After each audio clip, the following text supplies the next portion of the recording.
Happy Pride. I hope every black woman is kissing another black woman because we are the innate protectors and the providers. We protect societies, we protect communities with our intellectual property, with our lived experiences, with our breast milk, with our bodies. We're the ones. And the two. Bitch, not even the three. Because men are not providers and protectors, not innately. That's interesting. I wonder how this is gonna play out. Grabbed a rock and it hit me in my fucking face because I would have given him my number. And all y'all just fucking watch. Literally a man asked me for my number. I said no, and he picked up a brick in front of so many men. Well, damn, that attitude changed really quick. If you've been living under a rock or a brick, a TikToker by the name of Rho Reports was allegedly assaulted by some random stranger at a club with a brick. Apparently the guy was trying to play brick breaker with her face. Now, before I get into this, I just want to say, first of all, it is never okay to hit anyone with a brick, whether that be male or female. That is not my argument here. I will never argue that point because not only is it a moot point, it's also very psychotic if you think that it's okay that she got hit with a brick. Now, what I will say though, if you act rambunctious and out of control in public, I and other men, and just anyone in general, I would assume, who's logical in their thinking, would say that whatever you do in the public, you will probably get a repercussion for. Now look, as much as this sucks to say, but it's the honest truth, being noble and a good Samaritan jumping in between assaults or any sort of fight in today's public does not end well for the Good Samaritan. And there are hundreds of cases to prove this exact point. If you want to go ahead and be Superman, go for it. But most of us have something at home that we want to go back to, at least for the majority. And that doesn't mean, relationships. That could be anything. It could be a work endeavor. It could be a goal. It could be whatever the case may be.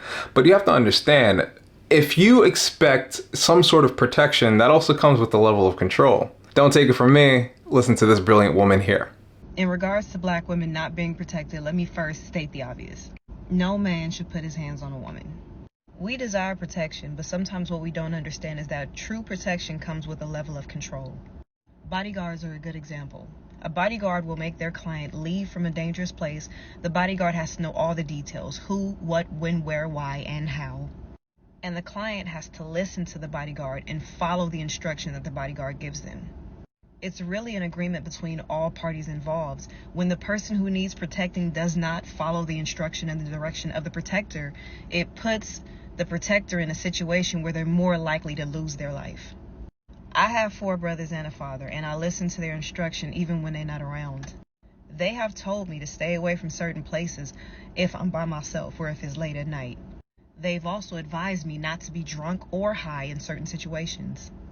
Even though my brothers, my dad, and the men in my life protect me, I in turn protect them by listening to them and following their instruction.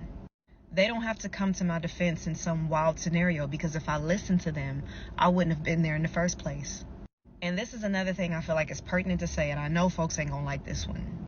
I don't have sons right now, but when I do have sons, I'm gonna teach them that there's a difference between diamonds and dirt and rubies and rocks. Rubies and diamonds are often in jewelry stores. They're in glass cases, they're secured, there's an alarm system. There's a lot of layers of protection because those things are valuable. But you could pull over to the side of the road and find some dirt and rocks. Expecting a man to risk his well-being, his future, and his life on someone who does not see value in themselves or the man is asinine. That's a very asinine thing to ask.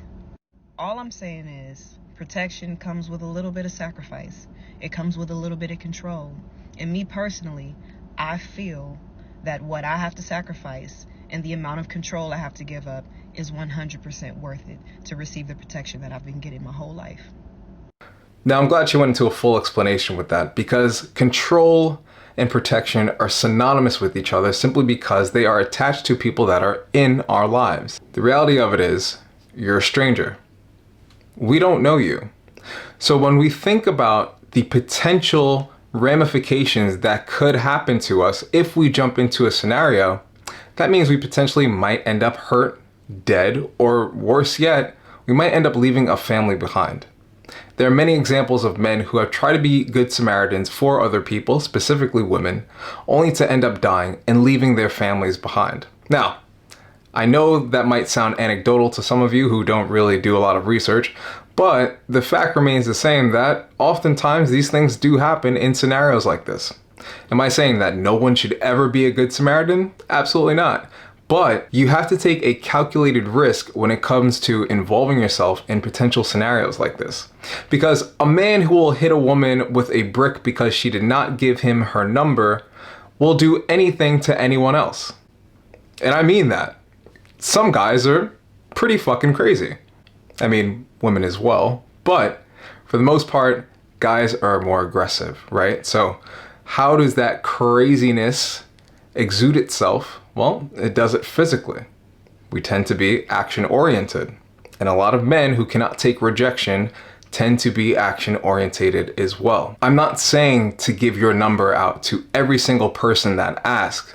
However, what I would suggest is potentially not involving yourself in certain scenarios. Perhaps if she wasn't there, which, side note, that didn't really look like the spot to be at anyway. Like, personally, if you ask me, it looked a little ratchet. But seriously, try not to put yourself in these scenarios. Like, why would you want to be in a situation or an event like that to begin with? Now, there are many other people that were on the scene apparently, and one of the men actually was there, and he actually made a TikTok video about it. Let's take a look. I was one of the guys who was there that did not help her when she was getting hit with the brick, right? I feel like people need to know the whole story before they start commenting and say things they don't understand or they don't know. You guys don't even remember who you guys are trying to defend, who you guys are trying to speak up for. This is the same woman that was going around smacking white people in the streets. She's not innocent. She was actually taunting the guy to hit her. Why would I go defend somebody that's actually looking for trouble? This woman, she is literally a troublemaker. Everybody that knows her in our community knows she's a troublemaker. I'm not going to risk my life over somebody that's actually out there looking for trouble.